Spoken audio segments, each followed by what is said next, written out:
Pelo sinal da Santa Cruz, livrai-nos Deus, nosso Senhor, dos nossos inimigos, em nome do Pai, do Filho e do Espírito Santo. Amém. Amém. Sabedoria, capítulo 1, versículo do 12 ao 16. Olha o que nos diz a palavra de Deus. Não procureis a morte com uma vida desregrada. Não procureis a morte com uma vida desregrada. E não provoqueis a ruína com as obras de vossas mãos. Pois Deus não fez a morte, nem se alegra com a perdição dos vivos. Ele criou todas as coisas para existirem. E as criaturas do orbe terrestre são saudáveis.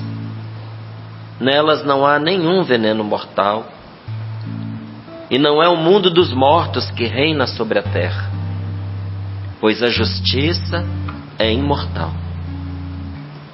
Mas os ímpios chamam a morte com gestos e palavras. Considerando-a amiga, perderam-se e fizeram aliança com ela. De fato, são dignos de pertencer ao seu partido. Palavra do Senhor. Graças a Deus. Não procureis a morte com uma vida desregrada, porque a vida tem regras. Se você desrespeita as regras da vida, se a sua vida é sem regras, você chama a morte para junto de si. É uma regra da vida você não se envenenar. Não se envenenar com as preocupações exageradas. Não se envenenar com pensamentos destrutivos. Não se envenenar com rancores, não se envenenar cultivando lembranças perniciosas, lembranças nocivas, lembranças ruins, de coisas que todos nós na vida passamos. Essas coisas não desaparecem, gente. As coisas que nós vivemos, elas não somem da nossa memória. Nós temos que aprender a orar essas coisas na presença do Deus vivo. O que eu vou fazer, Márcio, com essas lembranças ruins do meu passado? Em vez de você se envenenar com elas, cultivando essa lembrança, essa memória dentro de você, meu amigo, nem cultive, nem tente esquecer. Porque você não vai conseguir esquecer. E às vezes esquecido, isso fica igual um tumor dentro da gente, trabalhando no escondido do nosso coração, trabalhando no oculto da nossa alma. Você acha que esqueceu, mas o negócio está lá fermentando dentro de você e vai gerar frutos de destruição na sua vida. Então o que eu faço? Se eu não posso ficar relembrando, cultivando, e se eu não posso esquecer, leve aos pés do Senhor Jesus. Ore sobre estas situações, até que o veneno delas se extinga. Aí fica sim a lembrança, mas o veneno se vai. Porque é uma das regras da vida que a gente não se envenene com a lembrança dessas coisas que aconteceram com todos nós. E quando eu digo lembranças de coisas que aconteceram conosco, são lembranças que aconteceram também dentro da nossa casa, do nosso lar. Tem coisas que aconteceu entre você e sua mãe que você gostaria de esquecer. Tem coisas que aconteceram entre você e sua mãe que mais do que esquecer, você gostaria de voltar no passado e apagar. Que você lembre de isso não foi justo, isso não foi bom. Me dói lembrar essas coisas.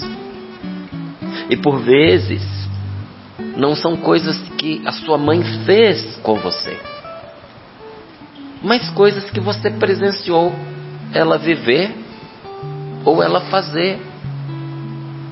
Tem coisas que você se lembra que aconteceram entre você e o seu pai e que marcaram você profundamente. Se tivesse sido um estranho, não teria causado tanto dano. Mas como é alguém que a gente ama, alguém que deveria nos proteger, sabe, tem certos acontecimentos que eles são arrasadores para nós. Porque aqueles que nós amamos nos machucam a partir de dentro. Quem a gente mal conhece, quem não tem importância para nós, nos machuca de fora. Mas quem vive conosco e que nós amamos e que nós atribuímos uma grande importância, pode ser que você diga assim: eu nem sei se eu amo, mas você atribuiu uma grande importância a essa pessoa, porque ela é importante para você, é o único pai que você tem. As marcas são terríveis. E aí nós poderíamos ir enumerando tantas outras coisas que aconteceram porque os pais não conseguiram cuidar, porque a mãe era doente, era desequilibrada, era emocionalmente instável, porque o pai tinha que trabalhar em 2 empregos para poder dar conta de sustentar a família, nunca estava em casa, porque os filhos tiveram que ficar sob os cuidados de gente, até às vezes de gente estranha. Tinha que deixar com o vizinho, tinha que deixar com o conhecido, tinha que pedir favor para alguém para cuidar, para olhar. Às vezes aquela mulher que já tinha tantos filhos para cuidar ainda tinha que ajudar a cuidar de você ou de vocês, né? Porque a mãe precisava ir para o hospital ou precisava ir trabalhar também. Quantas coisas a gente poderia ir enumerando aqui, sabe?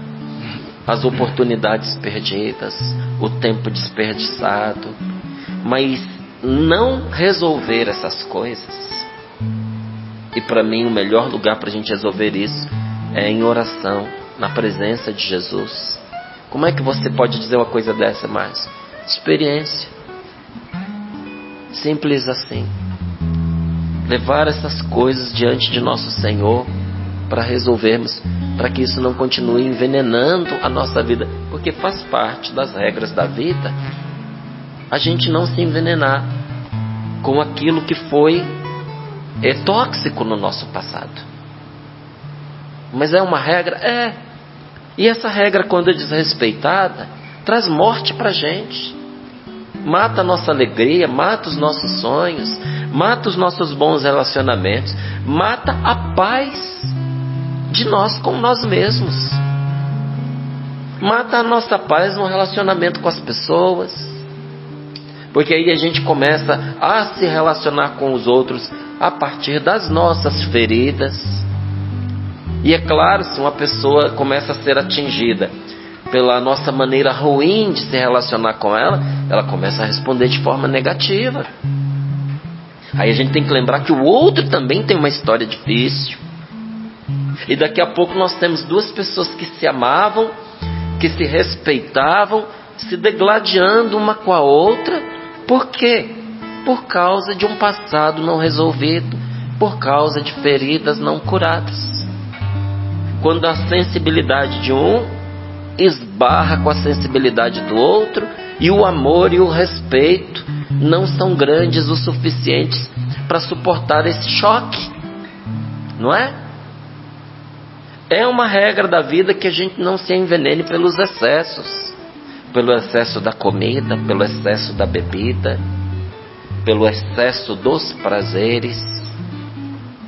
É uma das regras da vida, não é, que o prazer não seja desassociado da vida, não é? Até o prazer conjugal num relacionamento íntimo entre marido e mulher, que é uma coisa tão linda, tão boa, tão abençoada por Deus e incentivada para que se tenha e que se tenha sempre, mas se torna ocasião de destruição e de pecado quando um transforma o outro em objeto. quando um procura o outro só para o prazer, para a satisfação física. São as regras da vida. E todas as vezes que nós quebramos essas regras, sobretudo nos lançando de cabeça numa vida de pecado, nós atraímos a morte para junto de nós. E às vezes a gente acha que a morte é simplesmente a gente se envolver num acidente, ter um infarto, ficar doente. Meu querido, a morte começa por dentro. A primeira coisa que o pecado, a primeira vida que o pecado afeta, não é a sua vida física, é a sua vida interior. Primeiro golpe é para cortar o seu relacionamento com a fonte da vida, que é Deus. E ali, o pecado vai ferindo seu relacionamento com Deus, seu relacionamento com você mesmo, o seu relacionamento interior com os outros. Como assim? O meu relacionamento interior com os outros, sua disposição em relação às pessoas. E daqui a pouco você começa a constatar os sinais dessa morte. A angústia, uma tristeza profunda, um sentimento de que você está adoecendo, se deprimindo, uma sensação de que você está à beira da loucura, um desgosto pela vida, um desânimo diante de tudo. Não procureis a morte como uma vida desregrada. A vida é minha, eu vivo como eu quiser, se eu quiser eu vou viver uma vida sem regras. Vai sim, mas aqui uma vida desregrada é o mesmo que buscar a morte. E quem procura, encontra. E aí continua a palavra dizendo: não provoqueis a ruína com as obras de vossas mãos. Porque muitas vezes o que a gente faz vai arruinando não só a gente, mas a vida de quem convive com a gente. Por isso que não é sem razão que a Madre Teresa diz aqui, olha, é fácil amar os que estão longe, mas nem sempre é fácil amar os que vivem ao nosso lado. Porque às vezes quem vive ao nosso lado nos arruína pelas coisas que fazem. E às vezes arruinar é tornar ruim. E às vezes o que nós fazemos torna ruim a vida das pessoas. E a árvore a gente conhece pelo fruto. Qual é o fruto das coisas que você está fazendo? Porque muita gente causou muita destruição achando que estava fazendo coisa boa. Na época de nosso Senhor Jesus Cristo, nos seus dias terrenos, os fariseus e os saduceus que operavam contra ele julgavam que estava fazendo coisa boa.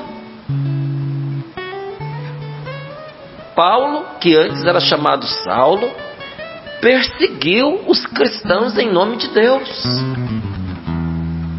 e se achava justo, mas ele não olhava para os frutos daquilo que ele estava fazendo. Se o que você está fazendo está produzindo frutos ruins, de tristeza, de desalento, de desânimo, vá com calma. Tira o pé do acelerador em relação às coisas que você está fazendo, porque você está causando a ruína com as obras de suas mãos. E tudo isso traz morte para a vida da gente também. É igualzinho uma pessoa que chega no meio do mato, na floresta, e começa a tocar fogo naquela moita que não gostei, não toca fogo naquela moita, toca fogo nessa moita. Quando ele viu, ele se cercou de labaredas que ele acendeu. Quando ele acordar, o fogo pegou no entorno, ele vai ser queimado junto com o fogo que ele acendeu. A palavra de Deus nos diz isso, que muitas vezes a gente se queima com o fogo que a gente acende. Então não arruine a sua vida pelas obras de suas mãos. Como é que eu posso evitar isso? Não faça o mal a ninguém. Tem uma oração na liturgia das horas que diz assim: Senhor, que hoje eu não cause tristeza a ninguém. Que hoje não cause tristeza a ninguém. O que você está fazendo está causando tristeza? Porque se está, muda o percurso, sabe? Se achega diante de Deus. Porque a tristeza é prima da morte. E diz aqui a palavra de Deus que Deus não fez a morte, nem se alegra com a perdição dos vivos.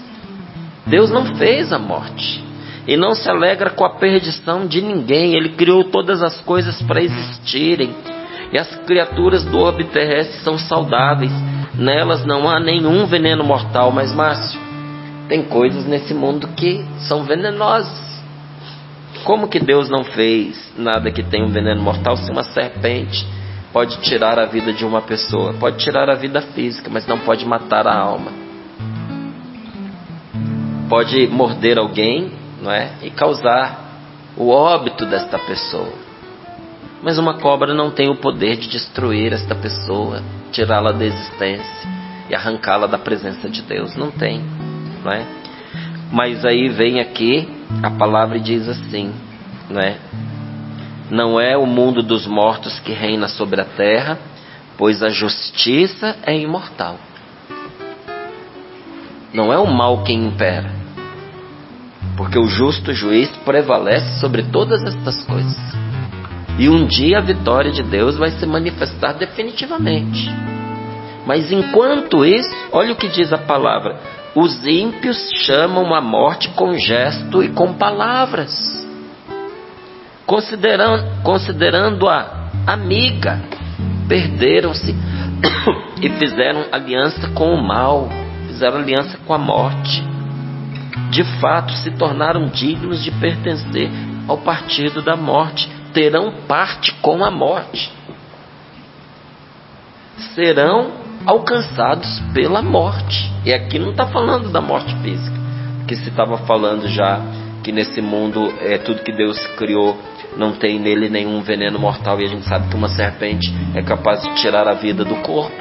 Então já deu para entender que esta palavra está falando da vida espiritual, e está dizendo aqui, ó, que há aqueles.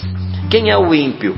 O ímpio é aquele que virou as costas para Deus, aquele que vive como se Deus não existisse, aquele que se dá o direito de desrespeitar todas as regras da vida. É uma pessoa que tem uma vida desregrada, que passa por cima de Deus, que passa por cima dos outros, que passa por cima do que for para fazer o que ele acha que é certo, para se beneficiar.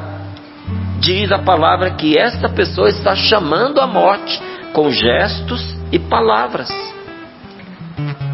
Está se considerando amigo daquilo que vai destruir a vida dele. Não, uma vida desregrada é uma vida que atrai a morte. Por isso a palavra de Deus nos diz: não procureis a morte com uma vida assim, desregrada, e não provoqueis a ruína com as obras de vossas mãos. Então tem coisas que eu faço que me arruinam, sim, e uma vida desregrada traz a morte para mim, sim. E o inverso também é verdadeiro. Por isso ontem, durante o Sorrindo para a Vida, eu dizia que em tempo oportuno, né, eu traria aqui as indicações de um santo sobre algumas dicas para a gente ter uma vida feliz. Quem é esse santo do qual eu estava falando? Santo Antônio Maria Claret, fundador dos claretianos. Homem maravilhoso, maravilhoso. Quantas vezes eu rezei diante do Santíssimo Sacramento, tendo nas minhas mãos aquele diretório de oração diante do Santíssimo Sacramento, proposto por Santo Antônio Maria Claret. Eu aconselho todo mundo que tem dificuldade de se colocar em adoração diante do Santíssimo, imprime, põe dentro da sua Bíblia, não é? Adoração ao Santíssimo, Santo Antônio Maria Claret. Nossa, que maravilha! Você que não sabe o que dizer, você que não sabe como rezar, você que não sabe como interceder, você que não sabe como louvar, você que não sabe como agradecer, é maravilhoso. Para mim é o melhor que eu já encontrei até hoje. melhor que eu já encontrei. Mas esse homem que nos deu essas diretrizes de adoração ao Santíssimo, ele também nos dá 9 conselhos de ouro para uma vida feliz. E o que diz Santo Antônio? Já que uma vida desregrada atrai a morte, uma vida regrada atrai a vida. E quais são essas regras que ele propõe? Mais dicas do que regras, viu? Ele diz o seguinte: primeiro, não deixe para o outro o que você mesmo pode fazer, a começar dentro de casa. Porque tem muita indisposição que nós travamos com as pessoas, porque nós temos expectativas de que o outro faça o que nós queremos, quando nós mesmos poderíamos fazer. E eu confesso para você que uma das coisas que foi me ajudando a ser feliz é eu mesmo fazer o que está ao meu alcance. Hoje eu já trabalho uma outra coisa, né? Que é aprender a contar mais com os outros. Porque eu gostei tanto dessa regra dele, que eu acabei indo para um outro extremo, sabe? Se eu vou realizar um trabalho, dependo de uma pessoa que vai fazer o trabalho mais ou menos, e eu não vou gostar de como é que ela faz, eu aprendo aquilo para eu mesmo fazer. Então muitas dos trabalhos nos quais eu me envolvo, eu faço várias coisas, justamente porque essa regra eu fui aprendendo na vida, sabe? Não deixe para o outro o que você mesmo pode fazer. Mas me poupou tanto aborrecimento que você não imagina, sabe? Me poupou do desgaste do mal feito, me poupou da preguiça do outro, me poupou do atraso na entrega dos serviços. Isso me melhorou muito, porque você vai descobrindo que você não foi feito para fazer só uma coisa na vida. Sabe, quem tem especialidade é inseto. Inseto que só faz aquela coisa, né? Você pega uma vida de inseto, ele faz só aquela coisa a vida inteira. Ser humano não. Não é? Você pode fazer 1000 coisas diferentes. Não é porque você se formou em algo, não é que aquilo, isso é a minha vocação, eu fui feito para isso. Se você disser que você foi feito para isso e só para isso, sinal de que você não se conhece. Você foi feito para isso, para muitas outras coisas. Agora, se você decidiu, por uma questão de utilidade, de praticidade, de bondade, dedicar-se apenas a isso para você ser cada vez melhor e para você ajudar as outras pessoas, ok, é uma escolha, mas não diga que você é capaz de fazer só isso. Você pode fazer muitas outras coisas. Agora imagine uma casa em que o marido pense assim, a esposa pense assim e os filhos também pensem. Não deixe para o outro o que você mesmo pode fazer. Não é uma casa, é um céu. Lá ninguém fica estrangulado pelos serviços, porque cada um faz aquilo que lhe compete, aquilo que lhe é próprio, até aquilo que não é da sua responsabilidade, mas ele pode adiantar e ele pode fazer. Então, primeira regra, não deixe para o outro o que você mesmo pode fazer. Eu queria tanto que o meu marido fizesse, mas você pode fazer? Faça. Mas eu faço tantas coisas, ele nem percebe, mas Deus percebe e você também. Coitado de quem não faz nada, porque se torna cada vez mais limitado. Tudo o que você não usa, você perde. Se você não usa a sua mente, você perde memória, sabia? Perde capacidade de raciocínio, ligeireza no raciocínio. Você perde sinapses, né? Que vão ficando ali, enferrujadas, não é? Perde a oportunidade de criar muitas outras. Então, quem muito faz, eu não estou dizendo aqui da desordem, tá? Do desequilíbrio, de você se matar de tanto fazer as coisas. Mas quem muito faz, muito melhora, muito aprende, muito cresce. Então pare de olhar só para o cansaço e veja nas atividades o benefício. Segundo, essa daqui essa é de ouro. É de ouro com uma pedrinha de diamante cravejada nela. Não disponha do dinheiro antes de tê-lo em mãos. Já vi muita gente se desesperar por causa de ter gastado um dinheiro que ainda não tinha em mãos. Quanta gente na pandemia, gente, se enforcou por causa disso aqui. Tem uma amiga que ela tinha começado uma pequena agência de viagens aqui dentro do Brasil, né? E ela tinha vendido as viagens e recebeu parte do dinheiro e gastou, porque ela ainda iria receber uma outra parte, que era com a qual ela iria pagar as dívidas próprias do investimento, porque uma viagem é um investimento. Entrou a pandemia, as viagens não saíram, e ela precisava devolver o dinheiro, inclusive, que ela já tinha pegado, dinheiro que ela já tinha gastado. Por causa disso, ela teve que vender apartamento, ela teve que vender o carro, ela teve que pedir favores, ela teve que pedir dinheiro emprestado. E na angústia que ela estava, desesperada como ela estava, ela perguntava para mim assim: devo fugir para os Estados Unidos? Aí eu falei: aqui no Brasil, dificilmente você vai ser presa por causa disso. Mas lá, se alguém te identificar lá e vai te identificar, você vai ser presa lá. Eu falei: é melhor você ficar e enfrentar as pessoas, explicar o que aconteceu, pedir um tempo, pagar a sua dívida. Você tem uma dívida, não fuja dela. Entende? Vão ficar chateados com você, mas a pessoa está vendo que você está sendo sincera, ela vai ter ainda a possibilidade de receber, não é?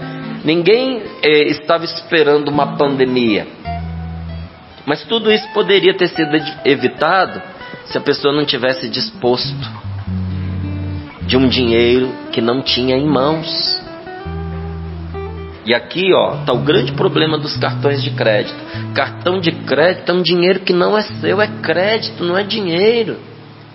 Tem gente que está se afundando em cartão de crédito por causa disso. Não gaste o que não é seu. Se é crédito, não é dinheiro seu. A conta vai chegar. Então o que você me sugere? Mas se você não tem dinheiro, não compre. Não compre. Não tem dinheiro, não compre. Eu vou pôr no crédito. Se você não tem dinheiro, não ponha. Agora, se você tem o dinheiro, você vai pôr no crédito, porque a maneira de você se organizar é uma coisa. Agora, você não tem dinheiro, não sabe se você vai ter, e você põe um negócio no crédito, depois para onde vai a sua paz? Para onde vai o seu sossego? E se você pode colocar no crédito, significa que você consegue juntar as parcelas mês a mês para pagar, não é? Então junta e depois compra à vista. Mas não é assim tão fácil. É assim, se você consegue ter o dinheiro no final do mês para pagar no futuro o que você comprou agora, você consegue também ajuntar agora para comprar no futuro à vista, e melhor, mais moderno e com desconto. Entende? Porque dizem que as pessoas não dão desconto. Mentira! Claro que da hora que você põe o dinheiro em cima da mesa, a pessoa dá desconto. Dá desconto de 5%, de 7%, de 10%. O desconto mais baratinho que você recebe é o de 5%. Mais baratinho. E se você ainda for comprar no final do mês, em que tem um monte de gente que precisa bater meta, você consegue 20% até 30% de desconto. E a pessoa vem me falar que não consegue desconto. Consegue, quando você é uma pessoa organizada. E agora é uma coisa interessante essa questão da inveja, né, gente? Porque às vezes as pessoas esperam que pessoas diferentes tenham o mesmo resultado com os mesmos recursos. Não vai ter. Se você der R$4 para um e R$4 para o outro, eles não terão o mesmo desempenho, não terão o mesmo rendimento. Uma pessoa organizada vai fazer aquilo render, uma pessoa desorganizada nem vai saber para onde foi o dinheiro. Isso é bíblico. Jesus dá o exemplo da parábola dos talentos. E diz que o que tinha 5 talentos fez 10. E o que tinha 3 fez 6. E o que recebeu pouco, porque já recebeu pouco, porque era incompetente, recebeu 1. Não fez nada com aquele 1, nada. O dinheiro não rendeu nada. Ele simplesmente enterrou. Ele enterrou o dinheiro pelo medo de perder. E quando chegou o patrão dele, que ali é o Senhor, né? E pergunta: o que você fez com o talento que eu te dei? Eu sei que o Senhor é uma pessoa que cobra o que não fez e que colhe onde não plantou, então eu tive medo de perder o seu dinheiro e eu enterrei. Toma de volta o que o Senhor me deu. Jesus fala o seguinte, que o patrão respondeu o seguinte: servo mau, imprestável, se você tivesse posto no banco, teria até um rendimentozinho, mas nem isso você fez. Toma o dinheiro dele e dá para aquele que tem mais. Pois é, quando uma pessoa ela é organizada, tudo na mão dela multiplica. Quando uma pessoa vive uma vida sem regras, até o que ela tem, ela perde. Então, não disponha de dinheiro antes de você tê-lo em mãos. Cartão de crédito não é dinheiro. Entendeu? Terceiro, não compre coisa... é um santo. Parece que ele está falando para nós nos dias de hoje. Santo Antônio Maria Claret, não inventei isso não. Não é? Um santo de... quantos séculos atrás, dando direção para a gente nos dias de hoje. Significa o quê? Se o conselho dele hoje está servindo como servia séculos atrás, quer dizer que em séculos as pessoas não aprenderam nada. Entendeu? Não compre coisa alguma, por mais barata que seja, se você não precisar. Se você não precisa, é caro, porque não vai servir para nada, porque vai se perder. A roupa que você não precisa vai se perder no guarda-roupa, porque você não vai usar. Você já viu que por mais roupa que a gente tem, a gente usa sempre as mesmas?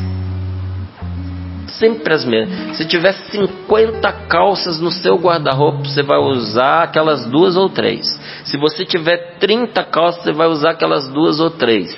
Se você tiver 10 calças, você vai usar aquelas 2 ou 3. Se você tiver 5 calças, você vai usar aquelas 2 ou 3. Então, o cálculo mais inteligente é que 2 ou 3 simplesmente bastariam. E as outras estão apodrecendo dentro do guarda-roupa.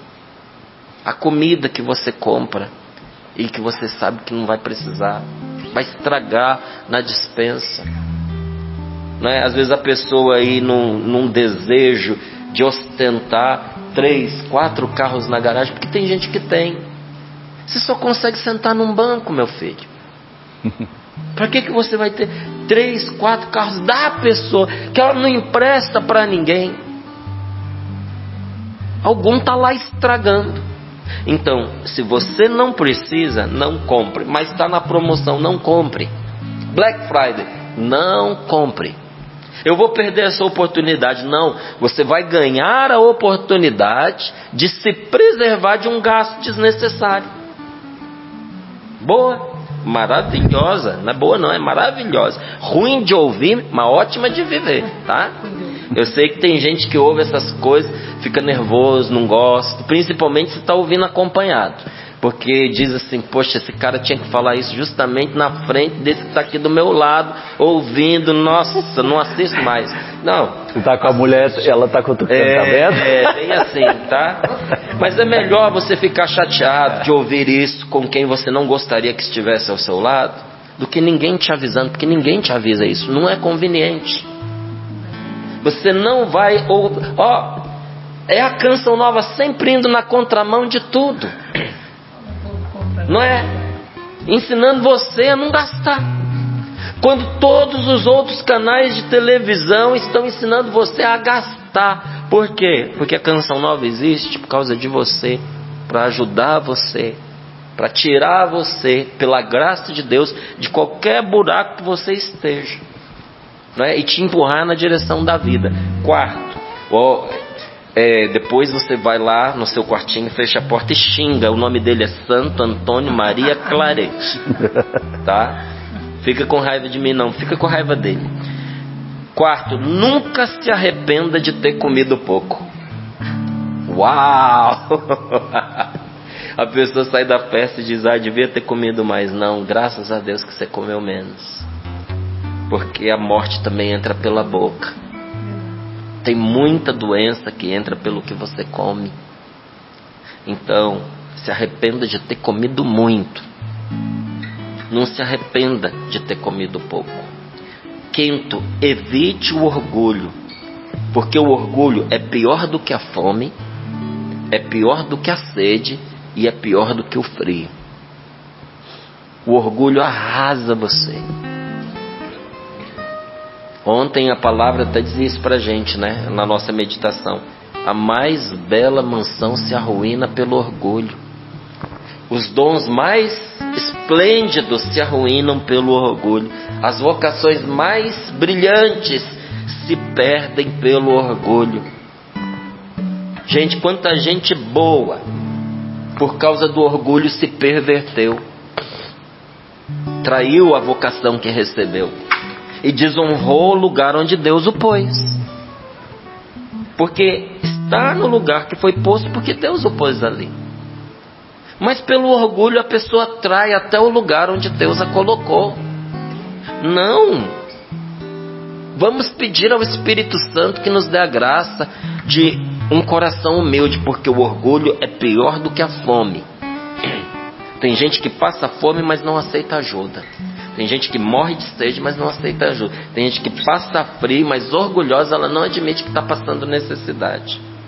6. Se você estiver zangado, conte até 10 antes de responder. Mas se você estiver ofendido, será melhor você contar até 100. Guardou? Repito. Se você estiver zangado, conte até 10 antes de responder. Mas se você estiver ofendido, se você estiver magoado, se você estiver ferido com a pessoa, é melhor você contar até 100. Porque você vai se arrepender do que você vai falar. É melhor acalmar os ânimos antes. 7.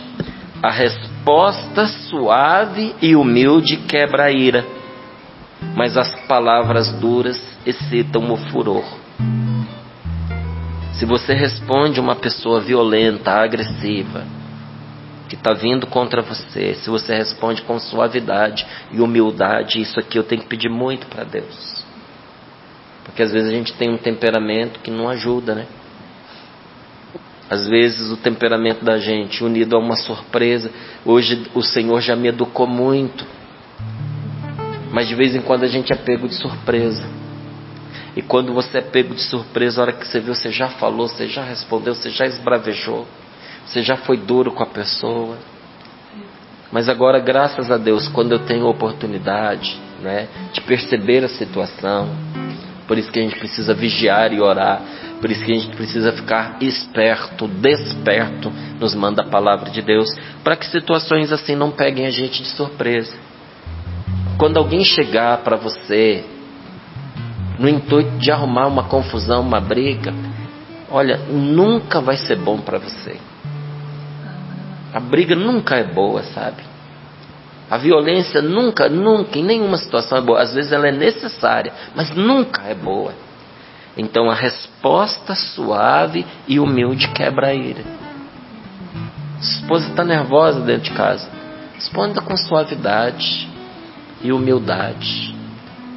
Seu marido está bravo, está cansado, está nervoso, está enfurecido, responde com suavidade, com humildade. Eu vou me rebaixar. Casamento não é só para a mulher, não é só para o homem, não, é para todos. Casamento é rebaixar-se muitas vezes. Para você ajudar o outro a se levantar, você tem que se rebaixar. Se você não se abaixa, como é que você cata o outro que está perdido ali nos seus desmandos, né, nas suas emoções descontroladas? O fogo se apaga com a água, não é com mais fogo, não é jogando combustível. O fogo que você alimenta não se apaga. Então a resposta suave e humilde quebra a ira, mas as palavras duras, o que elas fazem? Excitam o furor. O que vai acontecer se alguém vier bater de frente com você e você responder na mesma medida? Os dois vão se enfurecer. Onde é que isso vai terminar? Você está vendo como a palavra de Deus tem toda a razão quando diz que uma vida desregrada é a busca da morte? E Santo Antônio Maria Claret tem toda razão quando ele diz que há conselhos de ouro para uma vida feliz. 8º, pense bem antes de dar um conselho. Nunca aconselhe mal uma pessoa, nunca aconselhe de maneira imprudente, nunca aconselhe de maneira temerária. O que é você aconselhar de maneira temerária? Você não sabe se a coisa é certa. Você dá o conselho para o outro experimentar. Se der certo, beleza. Se não der, ele que se lascou, mas com o conselho que você deu. E diz a palavra de Deus que quando você dá um conselho, esteja pronto para acudir a pessoa. É assim que ele diz, ó, pense bem antes de dar um conselho e esteja pronto para servir. Você deu o conselho, mas também acuda a pessoa, se ela precisar. E por fim, 9, fale bem do amigo, e de seu inimigo não fale nem bem nem mal. Na vida da gente, a gente precisa ter critério. E eu vou aprendendo. Eu tenho 51, estou caminhando para 52 anos. Todos os dias eu estudo, todos os dias eu quero aprender, todos os dias eu peço a Deus que me dê sabedoria. E eu não aprendo para poder fazer discurso, não, sabe? É bonito quando a gente está começando a nossa vida de pregador, de evangelizador, a gente ter, sabe, uma pregação bonita. Uma pregação bonita não é o que muda a vida da gente. Eu fui aprendendo no decorrer do meu ministério a entender que a palavra precisa ser vivida. Eu aprendo não é para poder repetir, não. Eu aprendo que é para poder eu viver. E olhando isso, eu fui descobrindo quem que é amigo, quem que não é. Não é para você hostilizar a pessoa, mas para você ter cuidado com quem você chama para perto de você. É seu amigo quem fala bem de você. Quem fala mal de você não é seu amigo. Não é. É triste, mas é verdade. Quem age pelas suas costas não é seu amigo. E se você tem um amigo, fale bem do seu amigo. Porque se ele é seu amigo, você pode falar o bem dele e você não fala, você não é amigo dele. Ah, mas eu não falei o mal. Mas você guardou um bem que você poderia dizer a respeito dele. O que é? É ciúme? É inveja? Ele é seu amigo mesmo? Não deixe de falar bem do seu amigo. E do seu inimigo, não fale bem nem mal. Não fale bem porque você vai estar patrocinando uma pessoa que faz mal para você. Não fale mal porque isso pode ter consequências graves para a sua vida, além de você cometer injustiça, não é? Então são conselhos que abrem as portas. São conselhos que criam estrada onde essa estrada antes não existia. São conselhos que derramam bênçãos sobre aqueles que os praticam, não é? Porque Deus não abre de antemão, gente, o caminho à nossa frente. Nós ficamos esperando que Deus abra o caminho para depois a gente andar. Não, o Senhor abre o caminho para nós à medida em que nós vamos dando cada passo. Na medida em que nós vamos respeitando as regras da vida e vamos agindo também de acordo com elas. Nosso Senhor não promete enviar para nós ajuda antes do necessário. Ele não retira os obstáculos do caminho antes de nós chegarmos até esses obstáculos.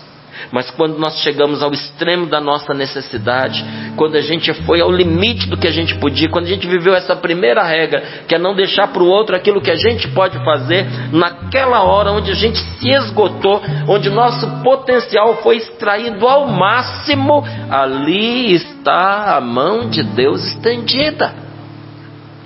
Não tenha medo de dar o seu último sopro, o seu último fôlego de esforço, pensando assim, depois que todas as minhas forças esvaírem, o que vai ser de mim? Eu tenho que guardar uma reserva para mim. O segredo não é esse. Dê tudo. E quando você tiver chegado ali ao extremo da sua necessidade, você vai fazer uma experiência esplêndida, miraculosa. Ali você vai encontrar a mão de Deus estendida para você.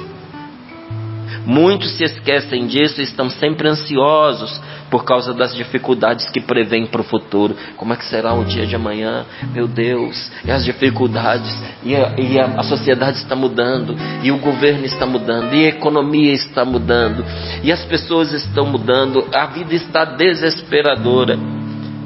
Quem não confia na bondade de Deus, que o amparará na sua necessidade, é porque se esqueceu das promessas de Deus. E a consequência é que vive ansioso, sempre prevendo desgraças para o seu futuro. Esperam que Deus... O que a pessoa que vive assim espera de Deus? Espera que Deus esteja sempre aplanando a estrada à frente dela, abrindo o caminho para ela, léguas de distância, para ela ver com segurança aonde ela quer chegar, quando nosso Senhor prometeu que faria isso conforme a necessidade. Um passo de cada vez. Qual é o caminho que Deus vai abrir para você hoje? O passo do dia de hoje. Tenha fé, confie. Para a gente rezar aqui um pouquinho. Primeiro nós precisamos chegar até a tribulação. Você chegou? Depois de chegar na tribulação, a gente precisa entrar nas chamas dela, porque a tribulação queima, não queima, amigo? E quando nós entrarmos nas chamas da tribulação, ou seja, ela está nos cercando por todos os lados, seu fogo está crepitando contra nós, aí sim clamar pelo socorro prometido. Tem muitas pessoas que temem a hora da morte e reclamam assim: eu vi fulano morrer, eu vi meu tio morrer, eu vi meu pai morrer, minha mãe morrer. Eu não estou preparado para aquilo, eu não sei se eu tenho essa graça que ele teve. Eu não tenho a graça para morrer. É claro que você não tem graça para morrer. É óbvio que Deus não vai dar a você a graça para morrer bem enquanto você está com saúde, trabalhando, longe de morrer. Por que você teria essa graça agora? Só um exemplo para você entender. Qual é a graça que você precisa para agora? Não é a graça para trabalhar? Não é a graça para os afazeres que precisam serem feitos no momento? Não é graça para viver? Da graça para morrer, você vai precisar quando chegar a hora da morte. Agora é a hora da graça para viver. Põe as mãos sobre o seu peito e diga: Senhor, afasta de mim a mentalidade de uma vida sem regras. Afasta de mim, Senhor, a tentação de acreditar numa vida fácil. Afasta-se. Senhor, me dá a graça para viver, para abraçar a vida como ela verdadeiramente é, com todos os desafios que ela traz, porque aqui está a beleza da vida, aqui está a riqueza da vida. Senhor, é graça para viver que eu preciso, graça para enfrentar esse problema, graça para perdoar esta pessoa, graça para conviver com quem não é fácil, graça para ser uma pessoa mais fácil para os outros conviverem comigo. É dessa graça que eu preciso, Senhor, graça da humildade, de enxergar e aceitar a verdade. Senhor, dá-me essa graça. Senhor, abençoa o meu dia com esta palavra. Abençoa. Obrigado.